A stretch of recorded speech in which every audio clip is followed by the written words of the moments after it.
திமுக கூட்டணியில் இருக்கும் காங்கிரஸ் கட்சியை விஜயின் தமிழக வெற்றி கழகம் பக்கம் இழுக்க தொடர்ந்து முயற்சி நடக்கிறது. இது குறித்து உங்கள் கருத்து என்ன? திமுக காங்கிரஸ் கூட்டணின்றது 3 தலைமுறையாக இருக்குது. ஐயா கலைஞர் காலத்துலேருந்து அம்மா இந்திரா காந்தி காலத்துலேருந்தே வந்து காங்கிரஸ் திமுக கூட்டணி வந்து தொடர்ந்து பயணிச்சுட்டு வர்றாங்க. இப்போ தமிழக வெற்றி கழகம் வந்து புதுசாக கட்சி ஆரம்பிச்சிருக்கனால நிறைய கட்சிகள் வந்து அவரை நோக்கி வந்து பயணிச்சுக்கிட்டு இருக்காங்க. அவங்களும் நிறைய கட்சிகளோட வந்து கூட்டணி பேரம் பேசிட்டு தான் இருக்காங்க.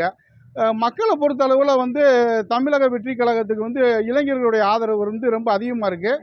அதனால் வந்து காங்கிரஸ் வந்து ஏற்கனவே வந்து திமுகவுடைய பயணிக்கிறத காட்டிலும் வந்து தமிழக வெற்றி கழகத்தோடு வந்து பயணித்தாங்கனாக்கா ஒரு புத்துணர்ச்சி பெறுவாங்க, நல்ல ஒரு வெற்றியை காண்பாங்க, அவங்களுக்கு நிறைய இடங்கள் சேர்த்து கிடைக்கும் அப்படின்றது என்னுடைய கருத்தாக சொல்கிறேன். நான் திமுக தவேக இதில் எந்த கட்சியுடன் கூட்டணி சேர்வது காங்கிரஸ் கட்சியின் வளர்ச்சிக்கும் எதிர்காலத்துக்கும் தமிழ்நாட்டுக்கும் நல்லது?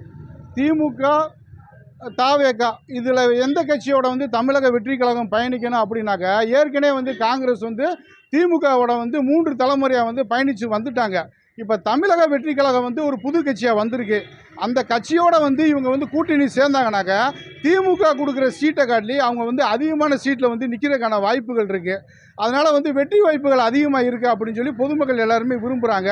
காங்கிரஸ் வந்து தமிழக வெற்றி கழகத்தோட கூட்டணி வச்சு அவங்க வெற்றி பெற்றாங்கன்னா அப்படின்னாக்கா அந்த கட்சி வளர்ச்சி அடைகிறதுக்கும் வாய்ப்பு இருக்குது, தமிழக மக்களுக்கு நல்லது செய்கிறதுக்கும் வாய்ப்பு இருக்குது.